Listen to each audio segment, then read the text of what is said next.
नमस्कार, प्रदेश हमारा देख रहे हैं आप। आपके साथ मैं हूं प्रियंका राय। बुलेटिन में सबसे पहले बात करेंगे मरुधरा में बेरोजगारों को मिले दिवाली गिफ्ट की। शिक्षा विभाग में बम्पर भर्तियों का पिटारा खुला है। सीएम गहलोत ने आज शिक्षा विभाग की समीक्षा बैठक में कई महत्वपूर्ण निर्णय किए हैं। बैठक में 60,000 पदों पर भर्ती का निर्णय लिया गया है।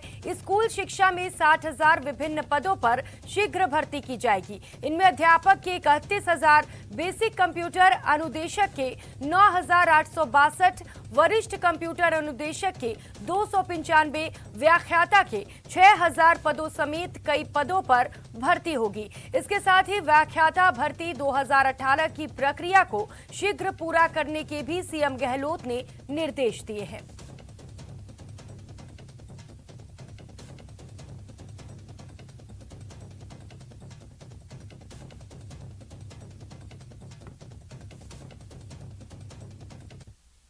और अब बात उपचुनाव के नतीजों की। उपचुनाव में कांग्रेस ने दोनों सीटों पर बाजी मार ली है। इस जीत के साथ ही कांग्रेस के हौसले 7वें आसमान पर पहुंच गए हैं। अभी से 2023 विजय का शंखनाद किया जा रहा है।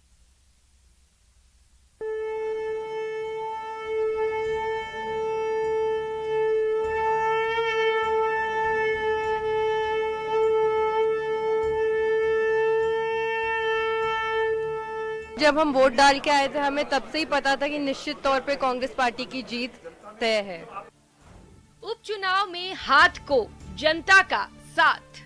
जनता ने 3 साल के सरकार के कामों पे मोहर लगाई है और ये मोहर इस बात को बताती है कि सरकार का जो काम जो हो रहा है, कार्यकर्ताओं के अंदर एक उत्साह का माहौल है।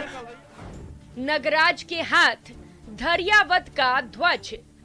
कांग्रेस सरकार के कामों पर मोहर है।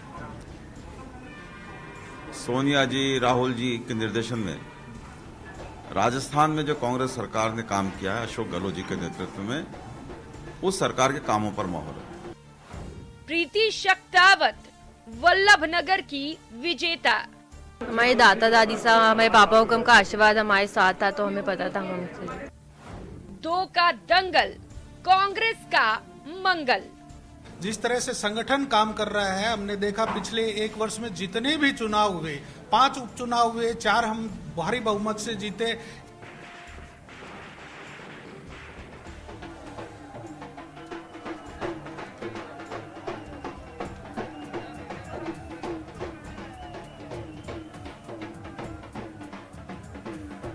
ये जीत का जश्न है।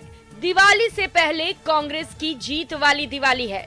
मिठाइयां बांटी जा रही हैं, ढोल नगाड़े बज रहे हैं, आतिशबाजी हो रही है।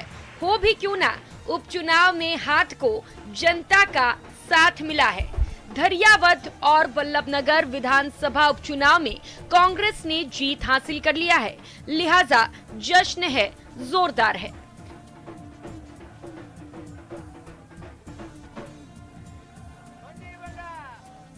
धैर्यवत में मुकाबला कांग्रेस प्रत्याशी नगराज मीणा और बीजेपी के खेत सिंह मीणा के बीच था, लेकिन जीत का सेहरा सजा कांग्रेस प्रत्याशी नगराज मीणा के सिर। नगराज मीणा ने 69,556 वोटों से जीत हासिल की, तो बीजेपी के खेत सिंह मीणा को 50,809 वोट ही मिले। वहीं वल्लभनगर में मुकाबला चतुष्कोणीय था। मैदान में कांग्रेस की प्रीति शक्तावत, बीजेपी के हिम्मत सिंह झाला, आरएलपी के उदयलाल डांगी और जनता सेना के रणधीर सिंह भिंडर थे, लेकिन बाजी हाथ लगी कांग्रेस के प्रीति शक्तावत के। प्रीति शक्तावत को 65,713 वोट मिले, तो 45,107 वोटों के साथ दूसरे नंबर पर रहे आरएलपी के उदयलाल डांगी। कांग्रेस ने काम किया वहाँ पर, हमने करोड़ों का काम किया, 300 करोड़ के काम स्वीकृत कराए, कोई मामूली बात नहीं है। 300 करोड़ बहुत मायना रखता है, उसी नाम से वोट दिए जनता ने। धैर्यवत की जनता को आप क्या शुभकामनाएं देना चाहते हो? धैर्यवत की जनता को मैं जितनी शुभकामनाएं दूं, जितनी बधाई दूं, उतनी कम है मेरे लिए। इस जीत का श्रेय आप किसे देना चाहेंगे? आम जनता को, कार्यकर्ताओं को, और विशेष करके मेरे जो राजस्थान के मुख्यमंत्री सम्मानीय अशोक गहलोत ने 4 बार प्रोग्राम किया, उनको देना चाहता हूँ। सिर्फ इतना कहना चाहूंगी कि इस जीत मेरी जीत नहीं, मेरे विधानसभा क्षेत्र के परिवार की जीत है। माननीय मुख्यमंत्री जी का तहे दिल से धन्यवाद दूंगी। साथ ही जो हमारे प्रभारी मंत्री प्रताप सिंह जी खाचरियावास, हमारे कैबिनेट मंत्री प्रमोद भाया जी जैन, सुरेंद्र सिंह जी जाड़ावत साहब, पूर्व विधायक चित्तौड़, सबका धन्यवाद तहे दिल से देना चाहूँगी। उन लोगों ने मुझे राजनीति का कोई महसूस नहीं होने दिया कि वो राजनीति कर रहे, बल्कि एक परिवार की तरह, मेरे बड़े भाइयों की तरह मेरे साथ खड़े रहे। उपचुनाव में जीत से कांग्रेस के हौसले बुलंद हैं और अभी से 2023 फतेह का दावा ठोका जा रहा है। ये कार्यकर्ताओं की मेहनत, सरकार की गुड गवर्नेंस, अच्छा बजट, अच्छी लोक कल्याणकारी योजनाएं, अच्छा नेतृत्व, प्रभारी महामंत्री जी का अच्छा सुपरविजन और राहुल गांधी जी ने जिस प्रकार से महंगाई के मुद्दे पे, बेरोजगारों के मुद्दे पे, किसानों के मुद्दे पे जिस प्रकार से एक्सपोज किया मोदी सरकार को, और उससे आम आदमी में ये हुआ है कि कांग्रेस ही एक ऐसी सरकार है, कांग्रेस ही एक ऐसी पार्टी है जो जनता के मुद्दों से सरोकार रखती है। भारतीय जनता पार्टी राजस्थान में कहीं भी नंबर 2 पे भी नहीं आई, 3 और 4 की लड़ाई लड़ रहे हैं। कांग्रेस की गहलोत सरकार ने जो जन कल्याण और विकास की योजनाएं बनाई, उस पर जनता ने मोहर लगा दी। हमारी योजनाएं जमीन पर उतरी। हमने 75% से ज्यादा घोषणा पत्र में किए वादे पूरे कर दिए। एक टीम भावना से अशोक गहलोत के नेतृत्व में सरकार के मंत्री, विधायक, कार्यकर्ता, हम भी एक कार्यकर्ता है, तो अशोक गहलोत की लीडरशिप में हमने ये चुनाव लड़ा। लीडरशिप सक्सेस हो गई। ये साबित हो गया कि अशोक गहलोत की लीडरशिप सक्सेस है। एक बार फिर मरुधरा में मुख्यमंत्री अशोक गहलोत का जादू सर चढ़कर बोला। जनता ने अशोक गहलोत सरकार की विकास पर मुहर लगाया और 2 के दंगल में कांग्रेस का मंगल हुआ है। Bureau report, news 18 network.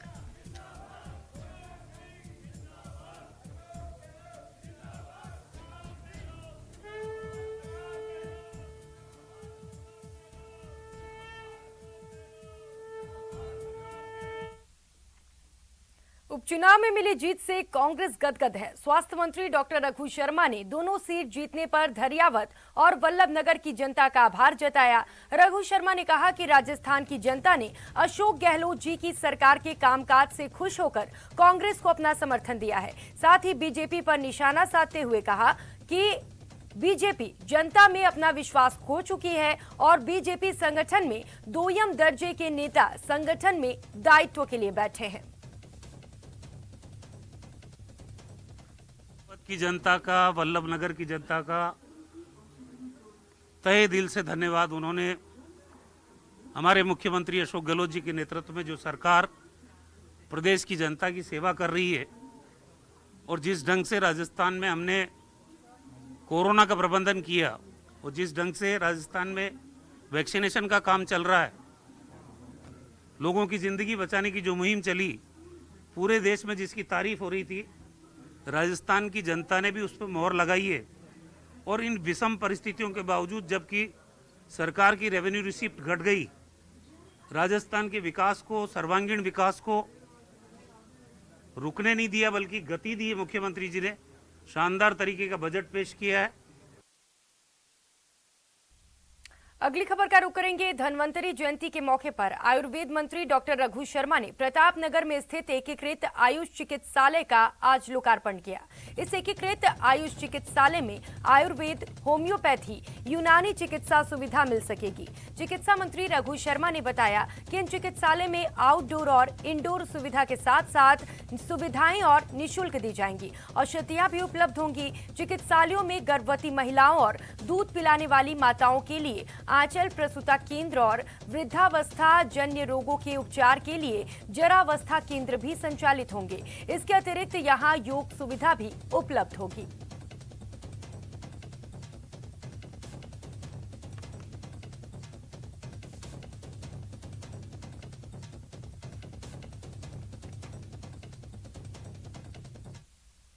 आगे बढ़ेंगे। धनतेरस पर सोने चांदी की खरीदारी आपके भाग्य खोल सकता है, लेकिन जरा सी असावधानी आपको चूना भी लगा सकती है। तो आइए आज हम आपको बताते हैं कुछ सावधानियों के बारे में जो आपकी खुशियों के रंग में भंग नहीं पड़ने देगा।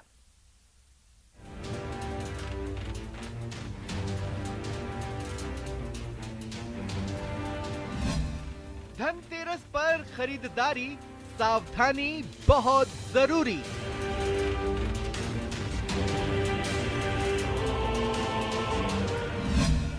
मिलावटी ज्वेलरी फीकी न कर दे दिवाली।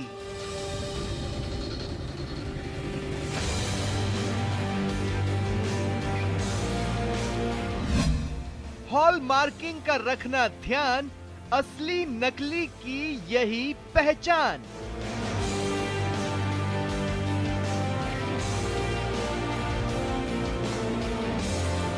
पांच दिवसीय दीपोत्सव पर्व का धनतेरस के साथ आगाज हो गया है। धनतेरस पर सोने चांदी की कोई चीज या नए बर्तन खरीदने को शुभ माना गया है। मान्यता है कि इस दिन मां लक्ष्मी के साथ धनवंतरी और कुबेर की पूजा करने से पुण्य मिलता है और घर में लक्ष्मी का प्रवेश होता है। लोगों की इसी मान्यता का फायदा बाजार में बैठे कई ठग उठाते हैं, इसलिए सही हॉलमार्क पर ध्यान रखना बेहद जरूरी है। क्या होता है हॉलमार्क? ज्वेलरी पर लगाए जाने वाली आधिकारिक मोहर है। ज्वेलरी की क्वालिटी प्रमाणित करने के लिए मोहर है। इससे ज्वेलरी की कैटेगरी और शुद्धता का पता चलता है। 2 ग्राम से कम वजन वाली ज्वेलरी पर हॉलमार्क जरूरी नहीं है। हॉलमार्क का निर्धारण ब्यूरो ऑफ इंडियन स्टैंडर्ड तय करता है। 16 जून 2021 से देश भर में BIS हॉलमार्क जरूरी है। लेकिन ऐसे मौके पर ज्यादा मुनाफा कमाने के लिए कई ज्वेलर्स बिना जांच प्रक्रिया पूरे किए ही हॉलमार्क लगाते हैं, जिससे असली नकली की पहचान करना मुश्किल हो जाता है। ज्वेलरी खरीदारी में ठगी से ऐसे बचें। खरीदारी से पहले ज्वेलर्स का रजिस्ट्रेशन प्रमाण पत्र जरूर देखें। BIS द्वारा रजिस्टर्ड ज्वेलर्स ही हॉलमार्क आभूषण बेच सकते हैं। हर बिक्री आउटलेट्स के लिए अलग से रजिस्ट्रेशन दिया जाता है। रजिस्ट्रेशन नंबर की जांच www.bis.gov.in पर की जा सकती है। असली हॉलमार्क पर BIS का तिकोना निशान बना होता है। 10x मैग्नीफाइंग पावर लेंस से असली हॉलमार्क की पहचान करें। हम लोगों की तरफ से, भारतीय मानक ब्यूरो की तरफ से HUID का नया सिस्टम लागू किया गया है, जिसमें हर ज्वेलरी का जो आइटम है उस पे एक यूनिक आइडेंटिफिकेशन नंबर होगा, जिससे ये ट्रेस किया जा सकता है कि उस पर्टिकुलर ज्वेलरी आइटम की परख किस समय पे हुई है और क्या क्या उसके कह सकते हैं कि मापदंड पूरे किए गए या नहीं पूरे किए गए। तो इससे हम ग्राहकों को एक तरह से भरोसा देते हैं कि जो भी चीज वो इस उपलक्ष्य में खरीद रहे हैं, जब आपकी धनतेरस है या दिवाली है, तो वो शुद्धता से पूर्ण हो। मतलब हॉलमार्क है तो खरा सोना है और इसकी पहचान करना आपका अधिकार। तो इस दिवाली सोने चांदी की जमकर खरीदारी कीजिए, लेकिन थोड़ा सावधानी से, ताकि आपकी दिवाली हो खुशियों वाली। न्यूज़ 18 के लिए जयपुर से सचिन शर्मा की रिपोर्ट।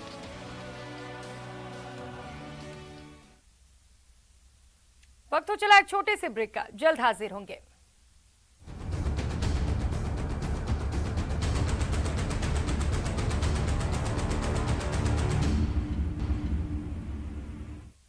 ब्रेक के बाद आप सभी का स्वागत है। कोरोना महामारी से बचाव का एकमात्र प्रभावी तरीका वैक्सीनेशन है। यही वजह है कि सरकार बार बार लोगों से टीका लेने के लिए आग्रह कर रही है। मध्य प्रदेश के कई जिले भी 100% टीकाकरण के लक्ष्य के करीब हैं। होशंगाबाद जिले भी उनमें से एक है। लेकिन लक्ष्य हासिल करने के पीछे का संघर्ष कैसा है, ये आपको भी देखना जरूर चाहिए।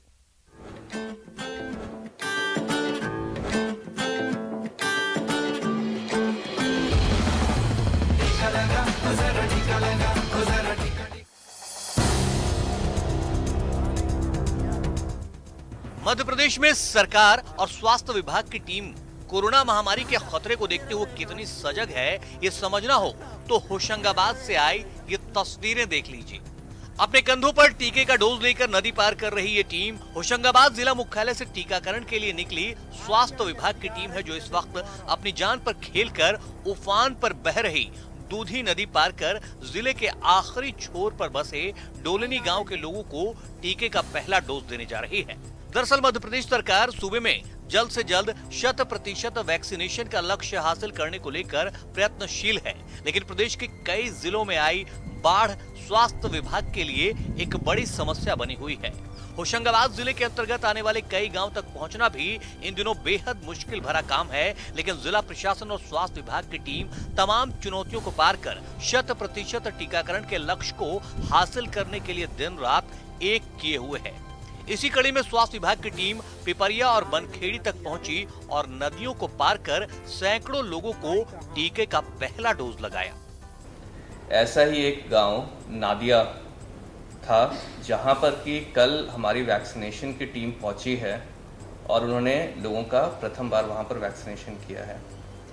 इसके साथ ही साथ दूधी नदी पार करके भी हमारी टीमें गई हैं और उन्होंने गांव में वैक्सीनेशन किया है। होशंगाबाद की वैक्सीनेशन टीम के लिए छिंदवाड़ा से सटे बॉर्डर तक पहुंचना आसान नहीं था, लेकिन टीम ने हार नहीं मानी।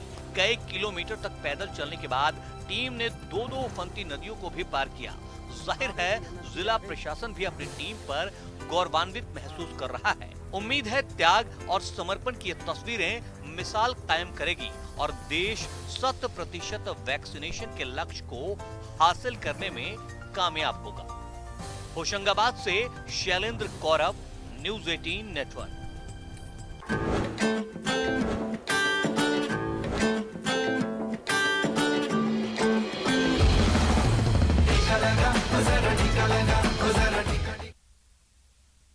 और अब बात दिवाली के मौके पर जियो के धमाकेदार तोहफे की। बता दें कि दिवाली के मौके पर जियो का नया फोन जियो फोन नेक्स्ट बाजार में आ रहा है।